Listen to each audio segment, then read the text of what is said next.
I've got here is I often hear that people report things to the police but think that they never do anything about it. How can communication from the police be improved so that people feel they're not wasting their time reporting things? Well, if you've heard me speak since I've been here as the Borough Commander, you will have heard me reiterate over and over again, please keep reporting. It's so important that we get this information from you because I direct my resources according to the data that I have. So I will draw down from our crime data system information on where is antisocial behaviour happening most often, where are the burglaries happening most often, where are different crime types happening most often, so I can direct my resources to the right place at the right day of the week and at the right time to try and prevent the offending and to tackle it and prevent it from happening.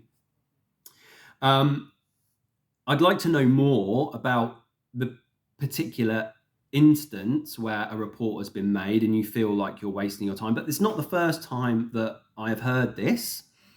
And there are a number of levels to it. So if you're reporting a crime to the police and you're a victim, there is the victim's code which will come into play.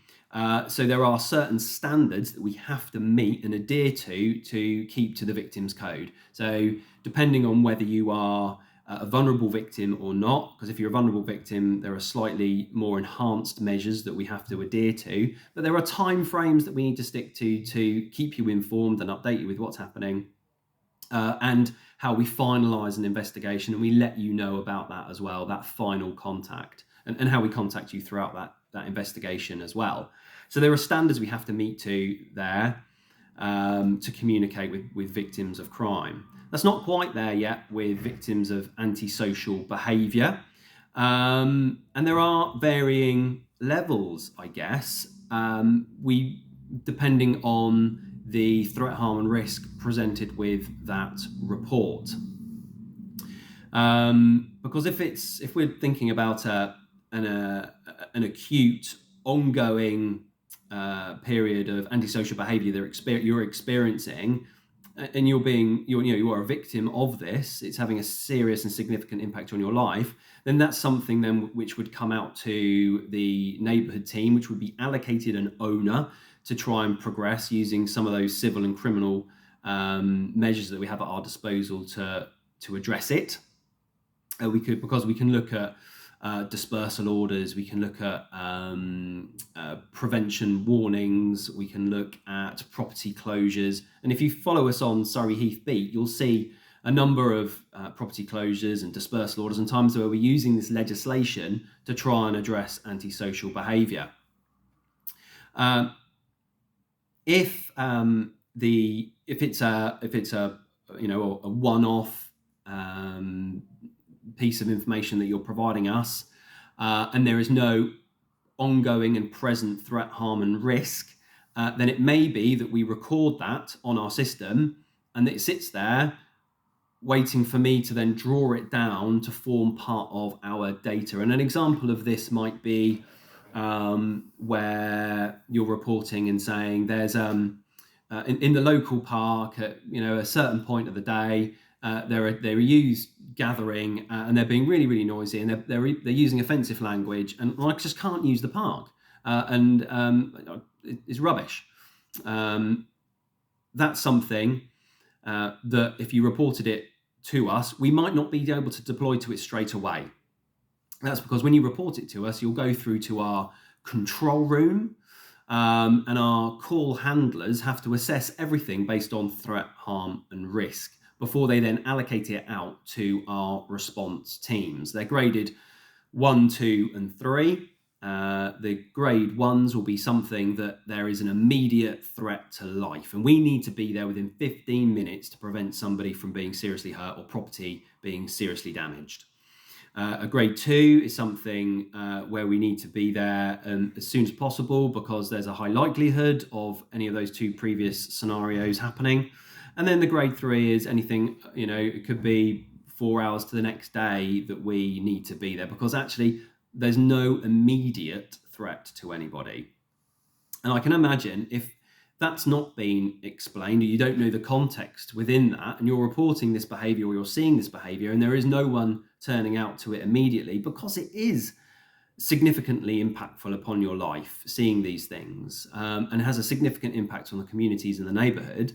If you don't see a response immediately, you might think that the police don't care, but we do. We really, really do. We want to hear about these things so that we can then address them. Because if someone else is also reporting this, that then tells me I need to make sure, if we're getting a number of these reports, I need to make sure we've got a PCSO or a PC from my team patrolling that area at the relevant time.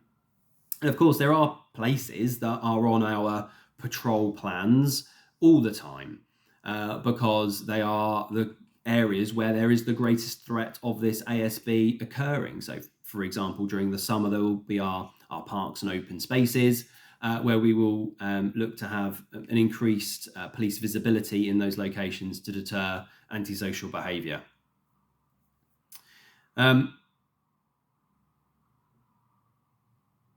So really, I'd just like to reiterate that we really, really do need that information, and I do use it. It is being used very, very frequently to make sure we're directing our resources to the right place and the right time. And if you're feeling like you're not getting the right response, I want to hear from it. And I know that your the local councillors here are really, really good at feeding that back to me as well, which is brilliant. Where we're not getting it right, we need to know, and I want to know. So I want to make sure, feel free to contact me directly or to email the Surrey Heath beat at surrey.pnn. I think it's Surrey Heath at surrey.pnn.police.uk, or you can go through our Facebook page to contact us through there. So there and some more questions here. So question 3: in a cul-de-sac in one of the areas in Surrey Heath, we've had reports of ASB on an ongoing basis conducted by teenagers 15 to 18 from 6 p.m. to 2 a.m. who have caused damage to private property and have applied graffiti to homeowners' fences on several occasions. They also leave rubbish and litter in the road and surroundings, which residents have to clean up. I believe that drug syringes have also been found left on the ground.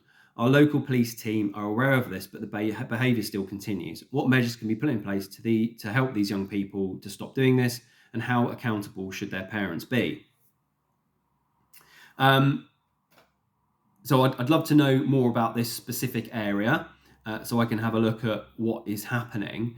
But if I talk about the issue generally, because I can't talk about the issue specifically, that sounds like that's a prime example of something where we need to consider a problem-solving plan. If we've tried all the kind of the traditional policing responses there already, that we've been investigating those graffiti because that should have been reported to us as criminal damage.